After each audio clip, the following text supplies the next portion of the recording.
Hey, it's you-man from KC95 here. Good evening and welcome to Toasted Tavern. Your host, Scott Tobin, and the man called Wags are ready to bring you the night in sports. So pull up a stool, grab a drink, and let's get toasted.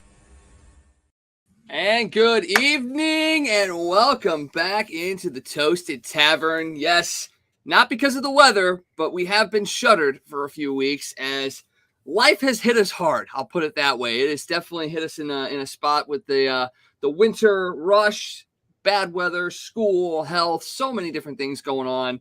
But we are back and better than ever, and we are so glad to have you guys with us tonight as we get back to talking about sports. And before we get to that, though, I got to check in with my boy Scott, because we were talking before the show. We have not been in the same room for 7 months.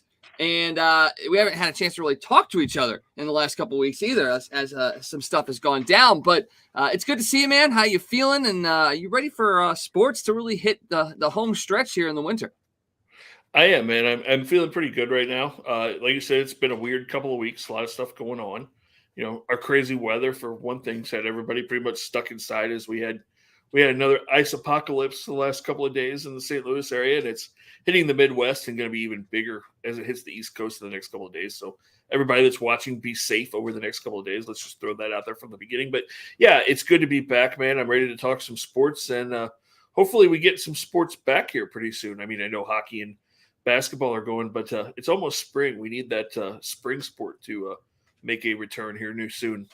Yeah, we're going to get to talk about the baseball lockout here in just a second. We're also going to break down where the Blues sit at right now as they get ready to take on the Sabres on Friday night. Trade deadline is looming there. We also have college basketball getting ready to hit the conference tournaments. A couple of teams have a shot at making the big dance and maybe even going on a run. And we're not just talking about the men's side of things either. Women have a couple of opportunities as well. And a little NFL news and notes as well. We have some returning news to talk about and maybe a potential leaving news to talk about as well, but that's a little bit down the line. But we got to start right off the bat and talk about the one, no pun intended, about the biggest story in sports right now. And I would say it's big everywhere, but I don't know if it technically is big everywhere, because it feels like baseball has kind of taken a back seat in the lives of sports fans. Essentially, it's still a big sport, but I feel like, especially with the lockout that's going on right now, that a lot of people are becoming disinterested in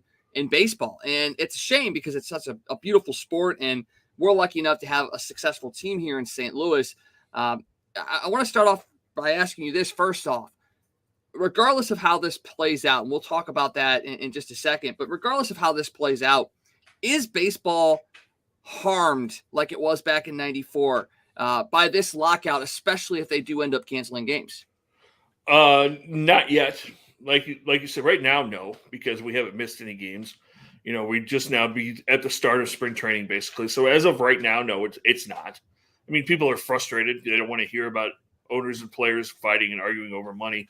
But right now, it hasn't really hurt anything. If we get to that Monday deadline that everybody's talking about and they decide to start canceling games, then yeah, it does, because then people are really going to be frustrated. It hurts the diehard baseball fan, people like me, are going to be there no matter what. There's going to be casual fans that are going to get frustrated and say, you know what, when they come back, I'm not going to pay attention, at least at first. You know, I think more often than not, people do that and they go away for a little while. But then you get into the middle of the summer and baseball fans come back. We see it. You know, most of them will come back at some point, but there will be some disinterest at the beginning of the season when they come back if they don't start on time.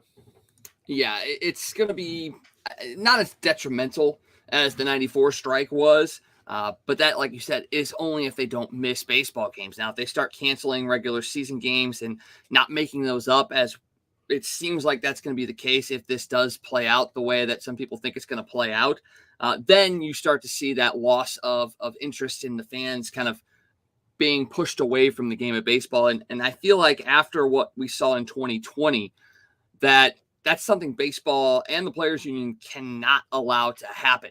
You know, we've seen some of this interest wane a little bit, and it all revolves around money. I mean, that's what it comes down to. I mean, you're talking about the biggest issues that these sides remain apart on. It's luxury tax thresholds, it's salary arbitration eligibility, it's revenue sharing, and the size of pool money for a pre-arbitration player. So it's all about money. and you've got owners crying poor. You've got baseball players saying they're not getting paid enough and they're not getting paid enough soon enough. It all comes down to the money aspect side of things. And, obviously they have arguments on both sides. I feel like the players have a better argument, but I saw a great tweet today that kind of sets me back a little bit on what the players are talking about and the fact that they are in the wrong or the right, whatever you want to put it. But, they're still, minor league players are still treated as secondary players, essentially. They're not under the players union umbrella. And I feel like most major league teams are really going to push the minor league baseball season, especially if games are canceled. And those players don't have as much protection as, the players in the union do. So I still feel like I'm on the side of the players in this because I do feel like they're the ones that are getting screwed in all of this. But they're not as shiny as I think a lot of people expect the players to be. Well, here's the thing about minor leaguers getting pushed. It's such a weird thing because you can't really push minor league baseball because anybody that's on a 40-man roster, as long as this lockout goes, they can't play in minor league games. So it's not really like you can go, okay, if you're the owners, say, okay, we're really going to push our minor leaguers because you guys are sitting out because the best of the best minor leaguers in a lot of cases can't play either. The whole thing is stupid. Here's what I'll say. And the reason that, both sides do have a case, but think about it. There's absolutely no reason that we're in a lockout. The owners did this. They could be, and the players have said, we're willing to come back and play. We're willing to go through spring training while we try to iron this out. They could be having spring training right now. Everybody could be at work. Everything could be going, and they could be doing this behind the scenes and trying to figure it out. But the owners didn't want to do that. The owners said, nope, we're not going to let you do that. We're going to lock you out. Nobody's going to do anything. And, it comes back to the fact that when you look at some of the offers that the owners have made in the early parts of this, you can't say that they're negotiating fairly or trying to negotiate fairly. A couple of their offers have been worse than what was in the last CBA when you break it down with inflation and everything. So, for the owners to cry poor and for Rob Manfred a couple of weeks ago to say, you're in as good a shape as to go out and buy a lottery ticket as you are to own a Major League Baseball team. You have the same kind of chances to be a millionaire. That's the most ridiculous. People aren't stupid. Don't come out and lie to us and say, oh, we're poor. No, you're not.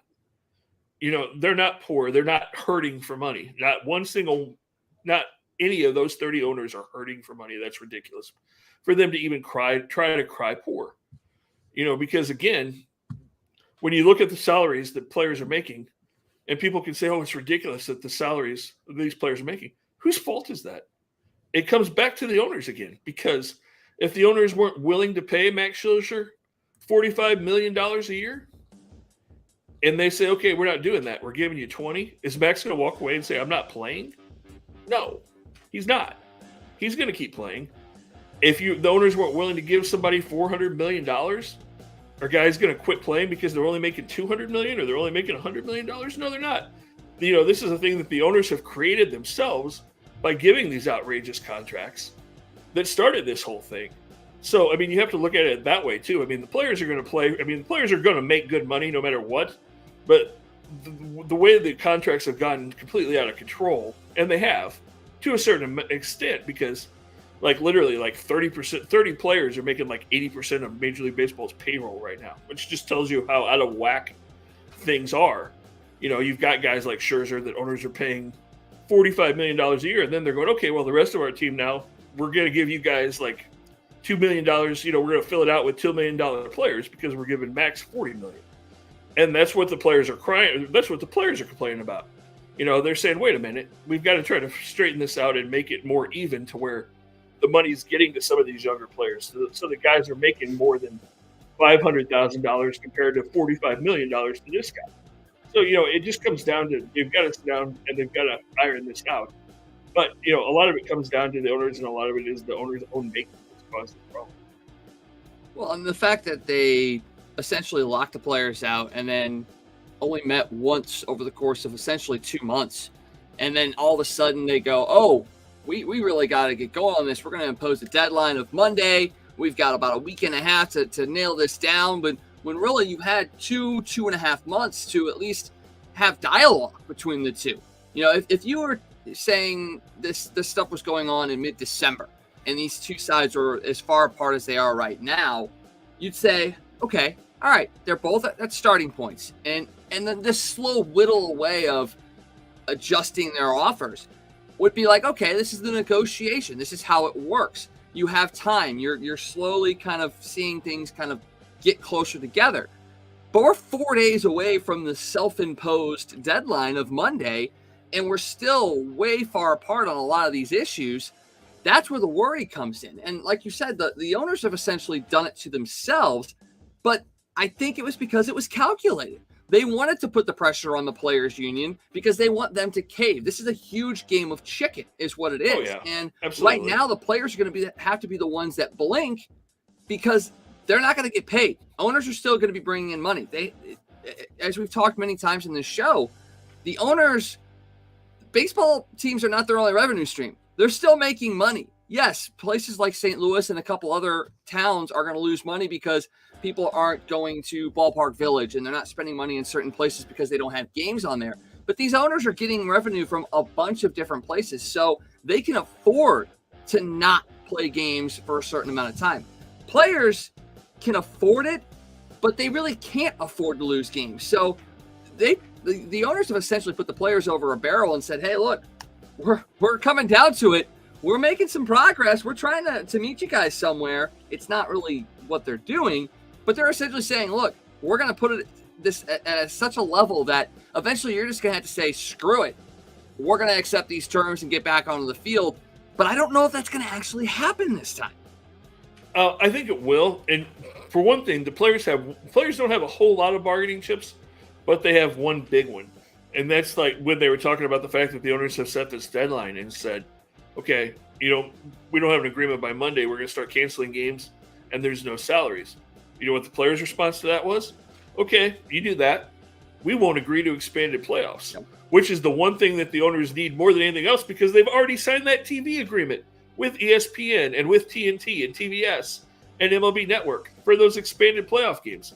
So, that's the players' bargaining chip, the big one that they have left. Is that they're not going to agree to that. And the other thing, which I absolutely hate, is putting company logos on their uniforms. I know it's probably just going to be a little patch on their sleeve or something, but, I really don't like that idea. But that's the other thing that players have said, you take games away from us. We don't agree to either one of these things that make you guys a boatload of money, which the owners don't want to lose. So I think what we're going to see, and kind of like we talked about before we went on the air, I think you're going to see it be ugly and sound like they're making incremental progress until we get to Saturday night, Sunday morning, probably close to midnight on Sunday night, early Monday morning. And then I think all of a sudden they're going to go, hey, you know what? Let's meet somewhere in the middle. That might be a good idea. And I think that's what's going to happen. And I mean, we see that happen in a lot of negotiating sessions with a lot of ownership and unions, whether it be the car industry or, whatever, different unions. You see that happen all the time. And I think that's what's going to happen here. I think it's going to be that 12th hour, the buzzer's about to ding, the bell's about to ding, time's up, and I think you're going to see them come to an agreement. Well, the fact that they've met 4 straight days does show you that they are willing to talk and they're trying to figure this out. And I think once you start to see maybe more than a couple hours every day of them meeting, maybe if they have an overnight meeting where, so like you said, Saturday night, if they're there late in Florida on Saturday night and that turns into an overnight kind of thing or a really late night kind of meeting, I think that right there will signal that negotiations are getting serious and that they really are trying to find a way to make it work. And, if you don't know, they're down at Roger Dean Stadium where the Cardinals are at. Paul Goldschmidt is down there and he's a part of this. Max Scherzer is also a part of these talks as well. So you've got some St. Louis influence. So it's not like you have just like the heavy hitters in a sense, like the Yankees or the Red Sox, the teams that make a ton of money and are trying to make the decision. You have representation of some of the smaller market and mid-market teams in there as well. And I kind of want to bring this point up, and I want to talk about ads here in a little bit because that's something I have to ask you about. But the first thing we need to talk about, though, is, the luxury tax. And I was listening to the radio the other day about this, and they were talking about how, the luxury tax was implemented to try and increase spending from lower market teams and trying to keep everybody competitive as much as possible. And I started thinking, I'm like, it has brought teams closer together. We do see more parity in the league right now, but you do have teams I think 4 or 5 teams had spent over the luxury tax last year, and you still had teams at the bottom end of the spectrum not spending nearly enough money to keep their teams competitive. And it almost made me sit back and go, why are the players not pushing for the abolishment of the luxury tax in a sense? Because it's a soft cap is what it is. It is a soft salary cap. And if they really are trying to get as much money as possible, how are we not talking about either having a salary floor that's really higher than it could be and really force teams to spend money, or just the abolishment of the luxury tax in and of itself? Right. And that's what the players are really pushing for is for a floor, to make teams have to spend a certain amount of money to try to make teams competitive so that, players will stay on teams young players will stay on teams like the Pirates or the Royals or some of those teams that don't spend a lot of money and try to make them more competitive. The problem that they're running into right now is that they can say that and say, okay, we need a floor because these teams never spend any money and they're not competitive. And then the owners turn around and look at them and go, okay, well, explain to us how the Tampa Bay Rays work then. That's what the owners use as their excuse, or the Oakland A's, when the A's had their runs where so you've got those couple of outlier teams that even though they don't spend any money have been able to stay competitive somehow. I'm not really sure how the Rays have been able to do it, quite honestly, with all the guys that they've lost over the last few years. But that's the owner's argument is, well, those teams can do it, so why should we spend money? So you've got that argument. The players don't really care about the luxury cap. They're more interested right now in competitive balance and trying to make it more even to where more guys can play on bad teams and get some of that playoff money. And that can be spread out to different guys a little bit. More guys can get into that financial impact of those kinds of things too, make it more fair for everybody, which sounds weird, but that's kind of what the players are pushing for right now. Well, if everybody's more competitive, more money is there, the expanded playoffs are something that can be implemented, therefore more money is coming in there. So it really comes down to, the more balance and the more important games there are, the more money is starting to come in because more eyes are on the game, therefore more money is available and then can therefore be paid out because you have guys across the country that are playing on teams that are in competition and are really bringing in revenue for Major League Baseball. And that seems to be what it comes down to it comes down to revenue.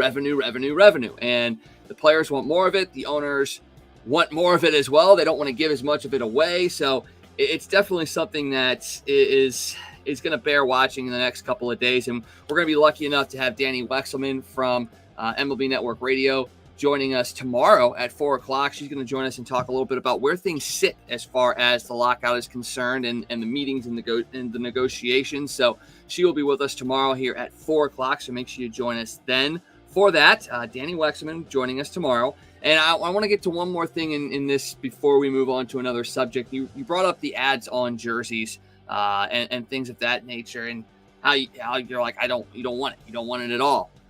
I just want to ask you this: how many hockey games have you been able to watch the last couple of months? I've watched a few. I notice them. I do. Do you? I do notice them.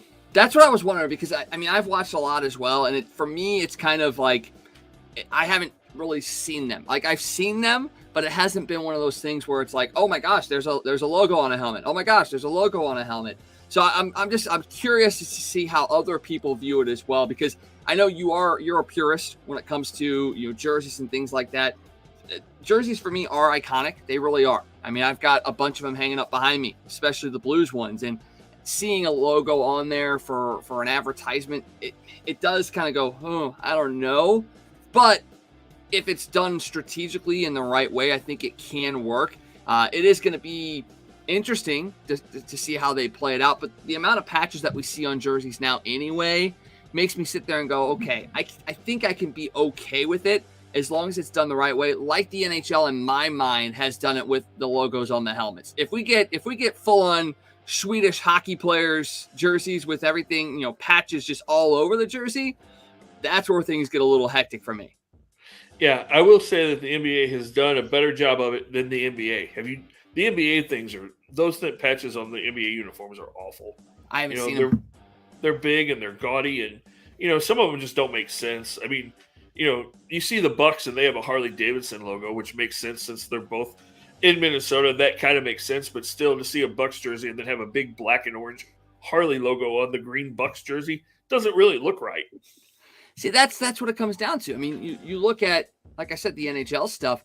They've been able to seamlessly blend some of these logos onto helmets that, it may be changing the color font or the color of the logo or something of that effect. I mean, you got the Enterprise logo on the Blues one, so green logo on a blue helmet, but it seems to kind of work with the Stiefel logo. It's just a white logo, so it works. That's where it's going to come down to, though. You look at, for me, I'm a big, obviously a big Premier League viewer, and I'm a big Man U fan.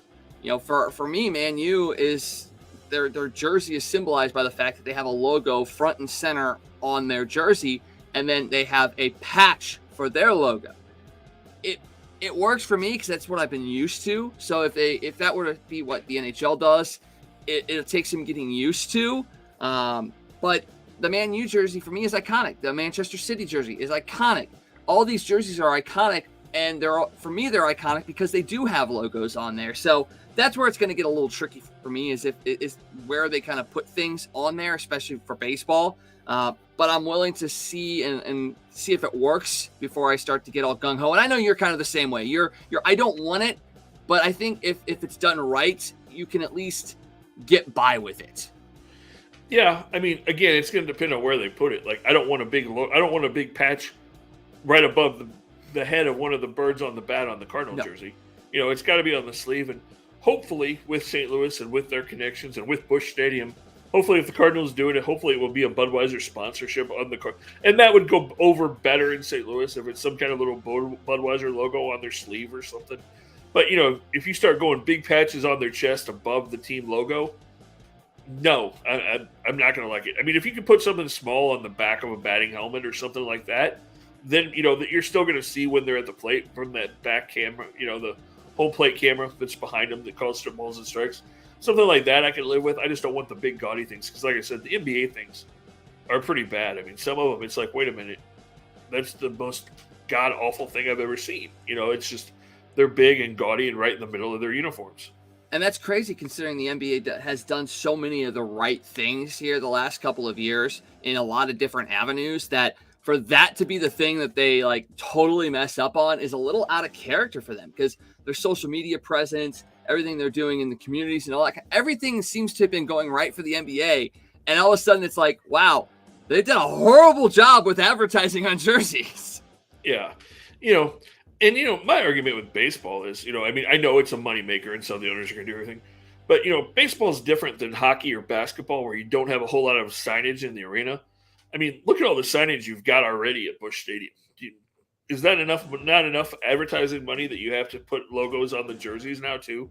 And I mean, I know it's not just the Cardinals; it's a baseball thing because you've got teams that don't make nearly as much money or draw fans that they need to do it there for them. But yeah, it's just like you said. I'm a purist. I just don't. Baseball jerseys are kind of more iconic than any other sports jersey when you really think about it. I mean, you think about the most iconic sports jerseys. What does everybody normally talk about? They talk about the Yankees.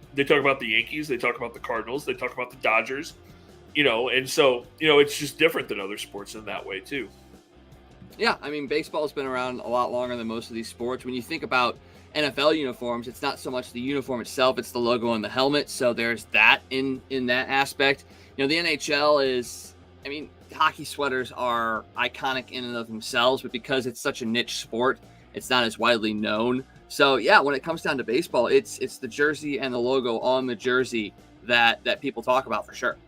Yeah, let's just hope that if baseball does this, let's hope the logos that they put on there don't look as bad as the Los Angeles Rams name tags that they have on their jerseys that look like they bought it at the clearance rack at Walmart from Stan Kroenke. Yeah, that was highly embarrassing. And let's touch on the NFL real quick because we didn't get a chance to talk post Super Bowl because of everything that had gone on, and we don't have to talk about our reactions to who won. We already know all that. We've talked about that in the past. I just want to get your quick reaction because we posted this a couple weeks ago when they had their parade. But what was your reaction to the Super Bowl parade that LA had as compared to not only the one that was had in St. Louis, but really any other championship parades ever in the history of championship parades. That was pathetic. Oh, it was. It was absolutely embarrassing. I mean, it just proves that the Rams have no actual fan base in Los Angeles. You know, it's hilarious. And I don't know if we got a chance to talk about it a couple of weeks ago, but did you see the article that the LA Rider wrote about how the fact that they didn't have any fans in LA was St. Louis's fault because they were a transit team from St. Louis and nobody in LA really considers them theirs? It's like, well, you idiot. They're a transit team because they were yours in the first place. You didn't support them then. They came here, we did, and then you stole them away from us. You know, yeah, it was embarrassing. And we talked about it. We posted it. I was at that Super Bowl parade in St. Louis in February. You can see the pictures on our page if you go back and look. But there was snow on the ground. It was like 20 degrees. The players' plane was late coming into town that day. So, I mean, everybody was outside for hours waiting for them to get there. And, I mean, the streets, Market Street was absolutely packed all the way downtown. And then you look at that Rams thing, like you said, there's maybe 400 or 500 people there. It's pretty sad. The NFL should be embarrassed. I think they rightly are. I think they are, and it's quietly in the back of their minds going, wow, we got a lot of money, and you know what? We got a lot of money. We don't care. That's really what the NFL's thinking right now. They don't care about it. They really don't, because they're making their money hand over fist, and that's all that matters. They're selling jerseys, they're selling TV subscriptions and contracts and all that kind of stuff. The NFL doesn't care they don't care about the fans. They really don't. And honestly, I don't even know if they care about the players. But that being said, training camp rolls around. Guess who's going to be back into the NFL mode again? That'll be you and I. We love the game so much that we can get past the crookedness of the NFL and really just go support the players themselves when it comes to the NFL. Yeah, absolutely. And, you know, like you said, the NFL, there's going to be all kinds of NFL news here. The NFL New Year starts here pretty soon. You know, I think we're 2 weeks away from the combine and 3 weeks away from free agency and, you know, 5 weeks away from the draft. So, you know, the NFL will be all over the news again here before we know it. And there's going to be some big moves, I think, in the NFL. I don't know how much we want to talk about this right now, but I saw a report that there's at least 4 teams that have offers out for Aaron Rodgers right now to the Packers. It sounds like there's at least 4 or 5 teams that have offers out to the Texans for Deshaun Watson because they seem to think that his legal issues are going to be resolved by the 1st of April. There's some talk that Russell Wilson could still be on the move. I mean, I know these are the same guys that we talked about all offseason last year, but, you know, those 3 guys are going to be interesting, and then it's going to be interesting to see where guys like, you know, there was some rumors today that the Steelers may be looking at Derek Carr from the Raiders, which would be interesting. Mitch Trubisky's name has popped up in a couple of places. I saw, and this is just funny, I saw today that the leading candidate right now to be Tom Brady's replacement in Tampa Bay, Fitzmagic, baby. Ryan Fitzpatrick strikes again, possibly in Tampa. That would be absolutely amazing. That guy is a journeyman, and I wouldn't be shocked if he ends up there, because right now Blaine Gabbert is the guy in Tampa. But, you know, the one guy that you're not talking about, and I don't think it's going to end up happening, but you also have to kind of keep an eye on the Kyler Murray market as well, because everything that went down there on social media and everything that went through the media itself, I don't think that the relationship is irreparably damaged, but it is something to bear watching. And with the draft coming up and quarterbacks on the move, the right deal comes along, Kyler Murray could be on the move as well. So we'll definitely talk about that as we get closer to, you know, the combine, the draft, and free agency opening up. But it is going to be an interesting offseason in the NFL, and that's not just in the player market. You know, you talk about Troy Aikman potentially moving to Monday Night Football, breaking up the tandem of Buck and Aikman. That could be a really interesting plot line as well. Might be a job opening there with Joe Buck. Somebody may have to apply for it, Scott. Just saying. Right? Yeah, the NFL broadcasting market could totally be changed because, you know, by all accounts, Al Michaels was supposed to go to Amazon and be the new Thursday night guy. Now there's a lot of reports that if Troy Aikman goes to ESPN, that Al Michaels is going to go back to ESPN, go to ESPN, and go back to his old job on Monday Night Football. And it would be Michaels and Aikman doing Monday Night Football on ESPN instead of them going to Amazon, which was what everybody was kind of assuming was going to happen last week. So that'll be really interesting to watch and see how it plays out. And then who fills those spots. Yeah, definitely. We need to start filling out applications and sending them in, man. It'll be interesting. But, yeah, it looks like the TV voices of the NFL are going to be completely different next year when we tune in September. That is true, so definitely bear watching there. All right, let's jump to the NHL real quick. Blues are in action tomorrow night against the Buffalo Sabres at home. Blues are on a 5-game point streak.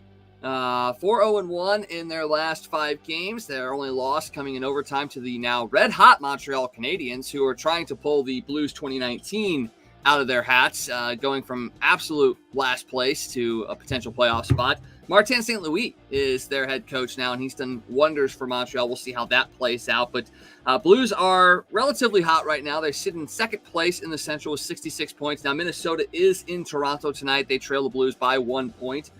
So that's something that could flip-flop by the end of the evening tonight. Jordan Bennington, he got right against Philadelphia. They were back there for the first time since that 2019 game where Bennington got his first start. He got his first shutout and kind of propelled that team onto their Stanley Cup run. He's not been good this year, and he's definitely struggled in his last 5-6 games. He only has 2 wins in his last 6 games, gave up a ton of goals in those losses. I believe it was somewhere in the range of about 16, 17 goals in those 3 losses. But he's only given up 2 goals in the 2 wins that he's had. So, he got right against Philadelphia. It looked really, really good, but Philly's a terrible team. Is Jordan Bennington going to be okay the rest of the year, or do the Blues have to look at Ville Husso as the guy going forward? I mean, I think Husso's earned that spot right now. I think he's going to play the majority of the games. I think you probably play him 3 games to Bennington's 2, every 5 games, kind of do it that way. Like you said, Bennington looked better. He looked pretty good against Philly the other night. Am I ready to say that he's back? No, because me, I don't 1 game and I'm not like, oh, look at that, he's back, or oh, he's bad, bench him.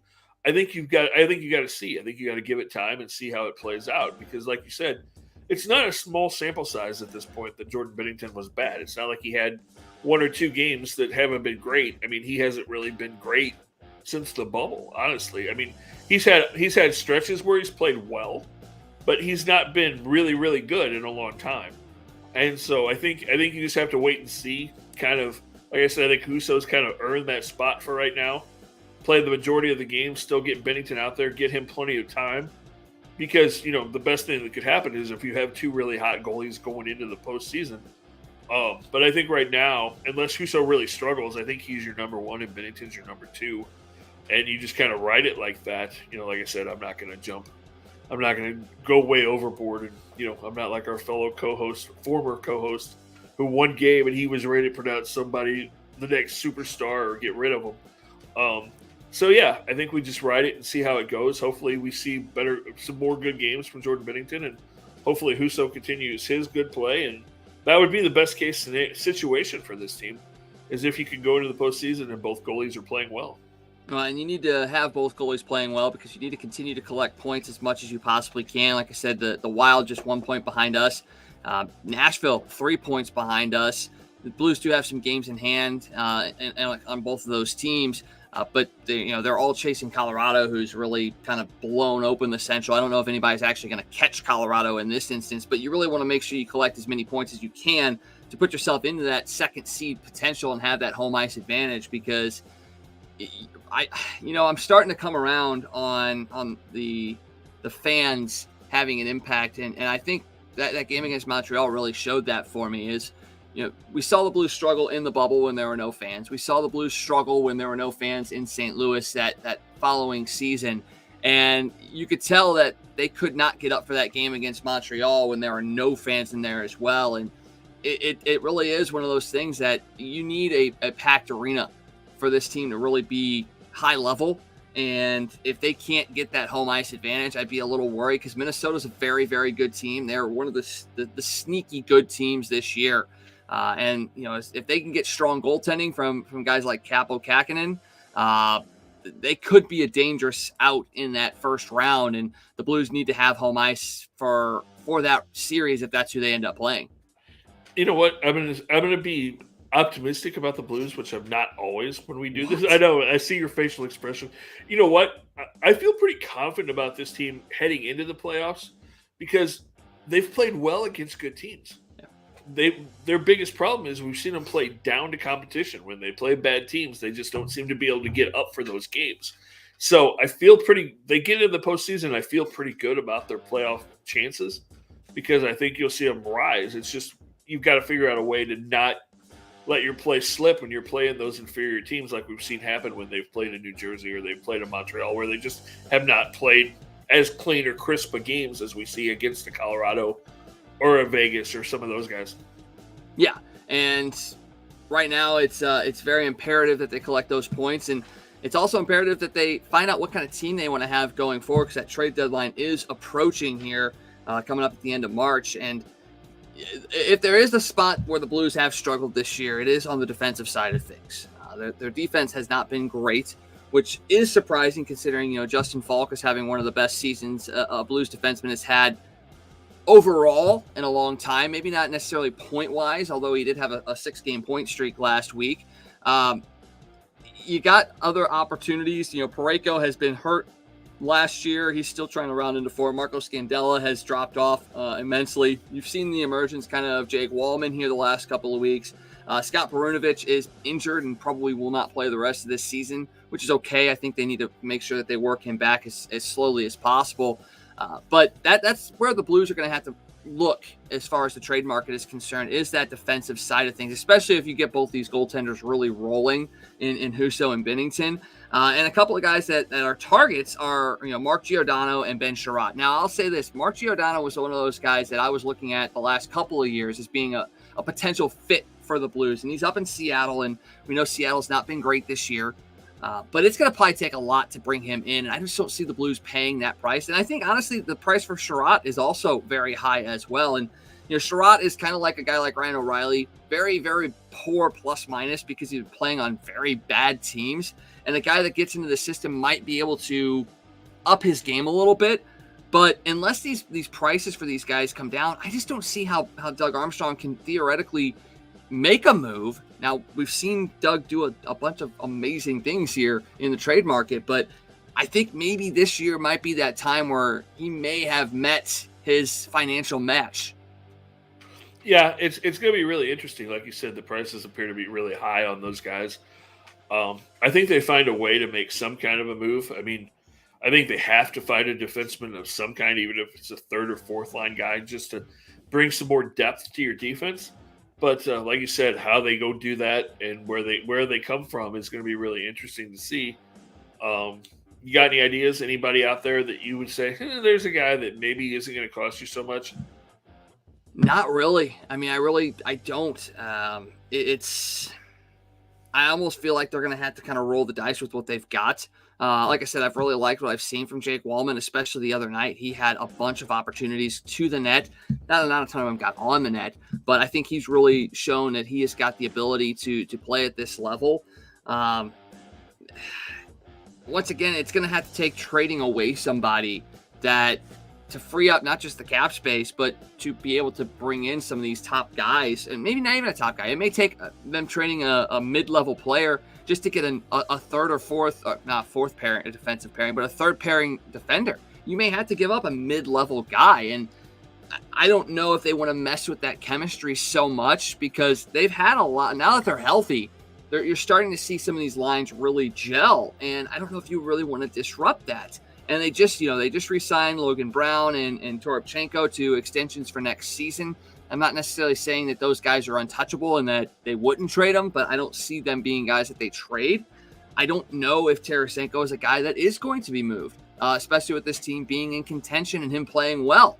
I haven't heard very much as far as him voicing an opinion to be moved out, and I do know his trade request is still out there, but I don't see the Blues moving him. And the question I have is really, who are you comfortable with moving out right now? Yeah, that's a good question. I mean, it would be a tough decision to move somebody out. So I kind of agree with you. I don't know where they go there. I'm going to kind of flip the discussion on you just a little bit. Jordan Kyrou, any concern on your part the fact that he's struggled since the All-Star break? Do you think the fact that he went to the All-Star weekend and was kind of the media darling, was kind of the won the fastest skater, everybody's talking about Jordan Kyrou, Does that go into his head a little bit? And his game's kind of slipped. He's not been the same player since he's come back from that All-Star break. Yeah, I mean, there is a bit of concern there, and he is playing in more games than he's ever played in before in previous seasons. But I saw a picture today, and that picture today made me go, okay, Kyrou's going to be fine. At practice today, Craig Berube, one-on-one with Jordan Kyrou after practice. Every single time that Craig Berube has pulled a player aside for a one-on-one after practice, they've gotten themselves right. And I feel like that's what he does. He's, when he starts to see a guy struggle, when he starts to see a guy try and get bigger than what he is, bigger than the team itself. And I'm not saying Jordan Kyrou has a big head on his shoulder and feels like he is bigger than the team, but when you do have that kind of presence where you have the NHL looking at you, the world kind of looking at you, you kind of go, okay, I'm doing something right. And then you start to force things a little bit. And I think the conversation that was had today was more about, hey, dude, just play your game, do what you've done all year. Your work ethic is there. Your vision is there. Your speed is there. We're going to continue to condition you to be better and able to get through the rest of the season, but just do what you were doing, man. You don't have to get any bigger than that. And you've seen it's been successful. So that conversation was had today. And I feel comfortable that Jordan Kyrou is going to rebound, and he's got some games coming up where he can do that. Buffalo is a team that he can really take advantage of, and I expect to see big things from him going forward the rest of this year. And really, it's just because of that conversation with him and Craig Berube today. The success has been there in those conversations, and I think now that that's been had, you're going to see Kyrou kind of relax a little bit and get back to what he was doing. Yeah, and like we talked about, being that young and getting that first taste of kind of the media spotlight and everything kind of shining on him, you can't help but, that kind of take that in and kind of being distracted when you're a 22, 23-year-old kid. It happens for the first time. Real quick, a defenseman is a name that just popped into my head. What do you think about bringing in a big, giant, 8-foot monster? I know he's a little bit old, but what about bringing in Zdeno Chara? Wow. That would be interesting. If they could make it work, all of a sudden, if they make that work, all of a sudden, the two guys that terrorized you in the 2019 Stanley Cup Finals are going to be on your blue line in Chara and Krug. Once again, it comes down, I like the veteran leadership there. I think they have a lot of veteran leadership in Krug and in Falk right now. But if they get Chara for the right amount, I don't see how that is an issue. He is older. He did just tie the record, I think, for most games played by a defenseman in NHL history the other day. If he's fine taking that step step back in a role where maybe he doesn't play every night and it can work, that would be an intriguing player for sure in my mind. Now, I'll throw one back at you real quick. This isn't a defenseman, but one guy that I'm a little worried about, and because he has had such great success here the last couple of years, David Perrot. 1 goal in his last 15 games, just 4 points in that span as well. Has he lost his edge in St. Louis? And is that one of those things where maybe you don't want to do it, but does he get floated out there as a guy that maybe could rejuvenate himself with another team? That's an interesting question. You have to wonder how healthy David Perrot is, because, it kind of all goes back to about the time he had that concussion, because he got off to a pretty good start this year, and then things have kind of gone downhill, and we know his history with concussions. That's an interesting thing, because, going into the season, first part of the season, you thought for sure they would bring him back and sign him to an extension. Maybe that is somebody that now you kind of look at and say, okay, we've got all of these other guys that can score and kind of fill that role. And, maybe we do move on from David and see what happens. And I mean, if you do move on from David Perrot, let's face it, he'll be back next year, because he always comes back. You can't get rid of him. That's true, but he does have good chemistry with who he's playing with right now, and that's one of the things that I look at and go, I don't know if I want to mess with that chemistry. And like you said, he is dealing with the after effects of another concussion, so maybe it is just taking a little while for him to kind of get back into form. So I don't see them moving him. I don't see a team taking him per se, but I wouldn't be shocked if he's a guy that maybe does get a little bit of kick the tires and say, hey, we're going to put your name out there. Maybe that lights a fire under him and kind of go from there. So we'll see how that plays out. Trade deadline coming up at the end of March. We'll see where the Blues go. They've got a lot of big-time games coming up here very, very soon, but That all starts tomorrow, home against the Buffalo Sabres. And leading scorer Tage Thompson, the guy that was the centerpiece of the Ryan O'Reilly trade, the only guy left from that O'Reilly trade in Buffalo, essentially. So it'll be interesting to see him back here in St. Louis as well. All right, college basketball time. Actually, hang on. One thing. We did get a comment in the chat about our NFL talk real quick. We didn't mention his name, but Chris Collinsworth. Do you see him leaving NBC at all? I think he'll probably stay at NBC. I think he's got a pretty good job there. I'm not the biggest Collinsworth fan, but I think he will probably stay at NBC. I think he's got a pretty good gig there. Okay, cool. And I think his son works there now as well. So he does. The fact that you get a chance to work with your son is another thing. So, all right, college basketball. We've got some highs, we've got some lows, we got some maybes coming up in the world of college basketball. Conference tournaments getting ready to get underway here in the next couple of weeks. Let's start with the good. How about that? Let's start with the good. Talk about Illinois. Illinois 19-7 on the year. They're 12-4 in the Big Ten. They are facing Ohio State tonight. They're ranked number 22 in the league. And then they have Michigan. They're in Michigan on Sunday afternoon. Illinois right now is a third seed projected in the Big Dance. They are playing well. 3-2 in their last 5. They've beaten Indiana, Northwestern, and number 19 Michigan State, but they did fall to number 3 Purdue, and they fell at Rutgers last week. Is Illinois the best chance that the local area has for a championship? And if so, do they have a legitimate chance at making a run and maybe making it to the NCAA finals? Yeah, I think they probably have the best chance locally to make a run. Do they have a chance to make it to the finals? Probably. They're not as strong as they were last year, obviously. They've lost a little bit. Still a good ball club.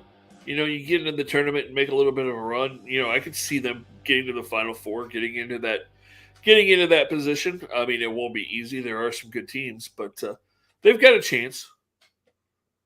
Yeah, I think so too. I mean, obviously, they're the only team that is essentially guaranteed a spot in the Big Dance right now anyway. So they do have the best chance of getting in there. And they've beaten some big teams.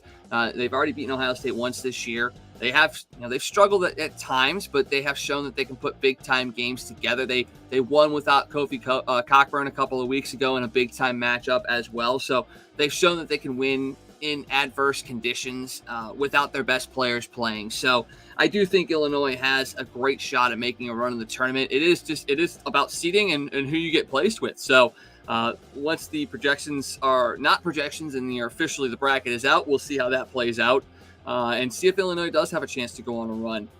They are a really good team. They really, really are. And I'm very interested to see how that plays out. Now, another team that could potentially get into the NCAA tournament is St. Louis.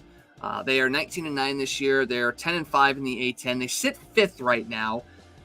They've been struggling as of late, 2-3 in their last 5. 2 losses to the Bonnies of St. Bonaventure, where they've really struggled. They did not look good in either of those games. But outside of that, they have had success the last basically month and a half. They host Richmond tomorrow night. It's a team that they need to beat. The Spiders trail SLU by just 1 game in that A-10 conference.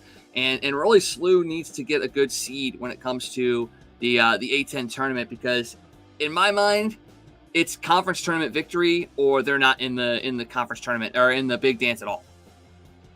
No, I think you're probably right. I think it's probably a 1-team conference this year. And if I had to make a prediction right now, I would say that conference championship game is probably going to be SLU and Davidson. Yep. I think they're the 2 best teams, most talented teams in the conference. I know SLU, like you said, had those couple of games against St. Bonaventure where they didn't play well, and then the Davidson game last week, it was like they just didn't show up. I don't know what happened that game. They weren't playing defense. It just looked like they were worn out. But I think they can get in the tournament. I think they can win the A-10 tournament. I really do. And then I think they can make some noise in the Big Dance. I mean, they're the number 1 scoring team in the A-10. They're number 1 rebounding team in the A-10. They've got a lot of things going in their favor. You wish they hadn't had the big injury before the season started, because I think they'd be absolutely dominant this year. But I think they can definitely make some noise. I think they can win the A-10. And then I think that, like I said, I think they can make a little bit of a run in the Big Dance if they get in. It just feels like it was like a couple years ago where it was going to take an A-10 title for them to get in, and then they went on a big run in that conference tournament to win it. It feels like that same sort of feel this year where they're poised to really run through that tournament and make it into the big dance, and they could make some noise because, like you said, they lead the A-10 in a lot of categories, but they're also led by Yuri Collins. 8.1 assists per game, 2 steals, 11.4 points per game. He's second on the team in scoring. He's a guy that is wildly underrated in the NCAA. He's a guy that essentially got left off the list of top point guards in the country, and yet he's one of the best point guards in the country, and no one's talking about him. So, they get into the tournament. Yuri Collins could have a big-time stage where people finally realize how good he actually is. Yeah, that's what he needs. When the national media, the national fan base gets their eyes on him, they'll realize that he is one of the best point guards in college basketball. I mean, he's an old school point guard. He looks for the assist, looks to get his teammates involved more than he looks to score, which a lot of point guards don't do that anymore. So he's kind of a throwback, kind of an old school guy, and he's very good at it. And so I think if the national media, if the national fan base sees him, they'll realize how good he is, and he'll get some of that credit he deserves. I agree. All right, now we got to talk about the bad, and no, that's we don't. Mizzou. No, we don't. Well, we're going to talk about the bad at Mizzou, but we're also going to talk about the good at Mizzou because there is some good at Mizzou as well. So first off, the men's team, not great. 10-18, 4-11, 12th in the SEC. They're on a 4-game losing streak. They go and play LSU on Saturday night. There's really not much else you can say about this team, just aside from the fact that they're just not good. And a lot of that's because they have a rotation of players every single year because for some reason they just cannot keep players in Mizzou. And I don't know if that's Coach Martin's fault or it's not. It just feels like there's something off there in that men's program. And it's going to be real interesting to see once this season wraps up what direction that they go. I mean, I think Konzo's going to be there another year, but I think honestly that they're really looking hard at who the next guy is at Mizzou, and the choices are limited right now. Yeah, I mean, Konzo's going to be back next year. You're paying him too much money not to bring him back. Plus, that team, I hate to say this, but that team is probably going to be worse next year because there's really nobody coming into the program. You're losing some people. So do you really want to bring in a new coach and have him win 4 or 5 games his first year and then have to totally start from scratch? I mean, you're going to have to start from scratch basically anyway, but do you want it to be like that? We've talked about this multiple times. I think the guy's got to be Kim English. I think you have to let Konzo play out this contract, and then, this time next year, you have to be banging on Kim English's door going, okay, how much money is it going to take to get you to come back to your alma mater, which we all know that he has a lot of love and respect for Mizzou and Columbia and the St. Louis area and Missouri. And so, I think that has to be the play because I think he's the guy that you've got to bring in that's got those Mizzou ties that can maybe bring this thing back to some of that tradition that we all remember and miss in Mizzou men's basketball.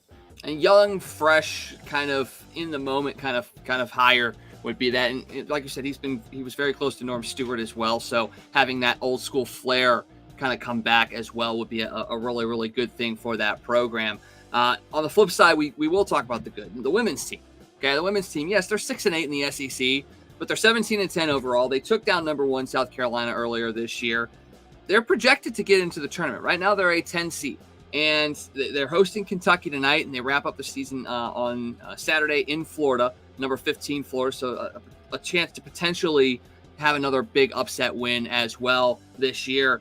The Mizzou women's team has been good. It's criminally underrated, essentially. They have not gotten the attention that they probably deserve.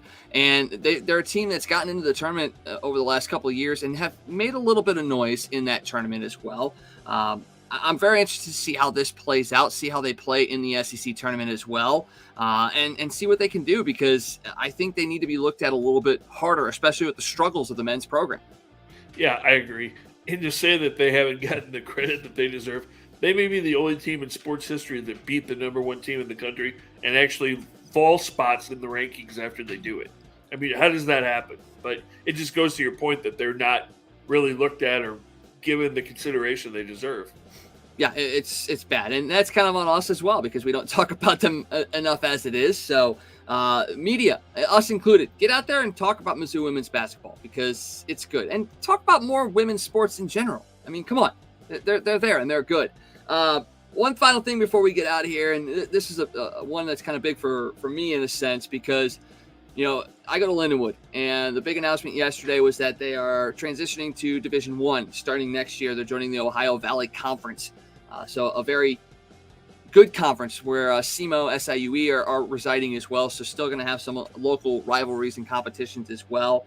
MLB Network's Greg Amsinger, who is a Lindenwood alum, was there yesterday to make the announcement, along with other alums like Randy Carricker there as well. So Lindenwood has a very good history with broadcast. Dan McLaughlin, Bob Ramsey, all guys that went to Lindenwood and graduated as well. And now that they're moving to Division I, that gives the St. Louis area, the first Division I college football team in the area, in the St. Louis region. Okay, now, yes, you have SIUE over in the Illinois side of things. You got Mizzou down south, but SLU is local, does not have a football team. Lindenwood is going to be the first Division I football team in the St. Louis area.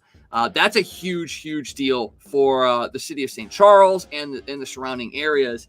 I'm excited for it because going there, I might get a chance to call some Division I sports. I'm already doing that with the men's volleyball team, but like you could potentially have a bunch of really big time Division I schools coming to the St. Charles area and going to Lindenwood.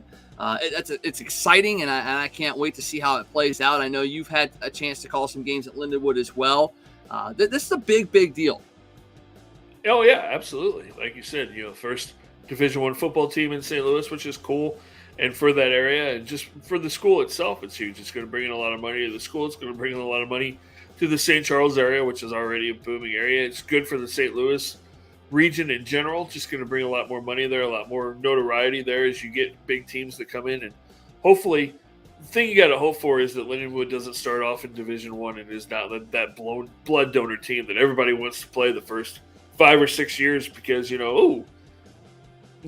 comes Ohio State playing Lindenwood, because we're going to beat them 85-3 or something, But they're going to take their lumps definitely for the first few years. But they're going to do some additions to the football stadium. They're going to do some renovations to the basketball stadium to make them more Division I ready. And I think they officially become like full-fledged Division I in 2026. Is that what it is? 25 or 26? It's 4 years. So they're going to compete in Division I in the Ohio Valley Conference beginning next semester, essentially. They can vie for conference championships in that time frame, but they cannot enter NCAA playoff rounds for 4 years. So, so we're in 2022. So 2026 probably would be the time that they are able to compete at the NCAA championship level. But once again, that gives you the 4 years to kind of take your lumps, figure out your program, see how things are going.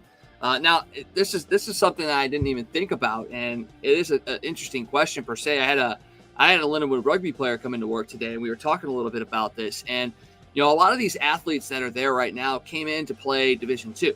They came in to play Division II sports, succeed at that level in a conference, the GLVC, where they can compete. Now you're moving to Division I. And you're going to have to start bringing in higher caliber athletes, essentially. What does that do to the already tenured scholarship athletes, the guys that are in their freshman, sophomore years, the guys and girls that are in the freshman and sophomore years? Are they going to be regulated to being on the bench, essentially, and not getting a chance to play Division I? Or do they take their lumps with the guys and girls that they have now and then start to recruit past that? That's going to be a real interesting play to see how they handle that and how they honor the people that have essentially gotten them to this step.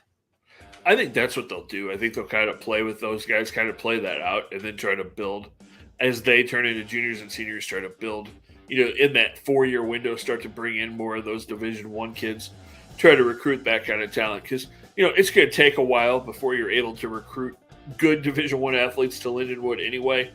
I mean, just because, they're going to realize that, hey, we're going to go there and we're going to be kind of blood donors. So you're not going to get those cream of the crop athletes for a little while anyway. So I think you stay with what you've got, like you said, that has helped you get to this point, and then you try to build on it as they advance in their athletic careers and in their academic careers the next few years. Well, I'll tell you, the guy that set this whole thing in motion, I think, it was Pierre Desir when he came into Lindenwood and he eventually got drafted into the NFL. I know that probably wasn't the linchpin moment, but for me, when that happened, I was like, holy cow, people recognize this university now. And now that they're moving to Division I, and they've had other successes since then. They've had big-time moments. Obviously, Nicole Hensley plays on the U.S. Olympic team for women's hockey, so they have names out there. And now that they have that established, now they can go Division I and really get onto that big grand scale. And you know what? I'll be perfectly fine having Ohio State come in and beat us 85-3. That's bringing Ohio State to St. Charles, and that money coming in is going to be huge. So maybe the first year they can come in and beat us 85-3. After that, let's keep it rolling as much as we possibly can. So big time, exciting news times here in St. Louis. It's a lot of fun. Hopefully we get baseball here figured out very, very soon. Don't forget Danny Wexleman from MLB Network Radio will be on with us tomorrow at 4 o'clock to talk about that itself. Plenty of things to go here in the next couple of weeks. We'll be back with you guys as much as we possibly can. We're still figuring some stuff out, but I'm liking the new time slot. I think 7 o'clock is going to work for us going forward. And once baseball season comes in, it's going to be interesting for sure. So you got anything else before we head out tonight, Scott? That's it for me tonight, man. Good to be back with you. It was good actually to talk a little bit of sports. It really was, because I've had to stare at a wall and talk to that about sports for the last couple of weeks. Right now, my wall's been yelled at a couple of different times, so sorry about that. Yeah, I've got to decorate my wall again. It's been kind of bare, so I've got to get some stuff up behind me again. It's been a little while. Oh, dude, I got so much stuff here the last couple of weeks. I don't have places to put it, and I'm starting to get worried that I'm becoming a hoarder. Oh, I've got all kinds of stuff. It's just in storage. I got to pull it back out. So we'll make it work. Oh, we will. Once again, thank you guys for joining us. We appreciate it. Don't forget, come back at 4 o'clock for our interview with Danny Wexleman. Until then, you guys have a great night, and we'll see you guys tomorrow. Hey, it's U-Man here from Casey. For all your sports news, catch the Toasted Tavern with Scott Tobin and the Man Called Wags, weeknights at 9 p.m. You can follow Toasted Tavern on Facebook, Twitter, Instagram, and YouTube. Let's get toasted.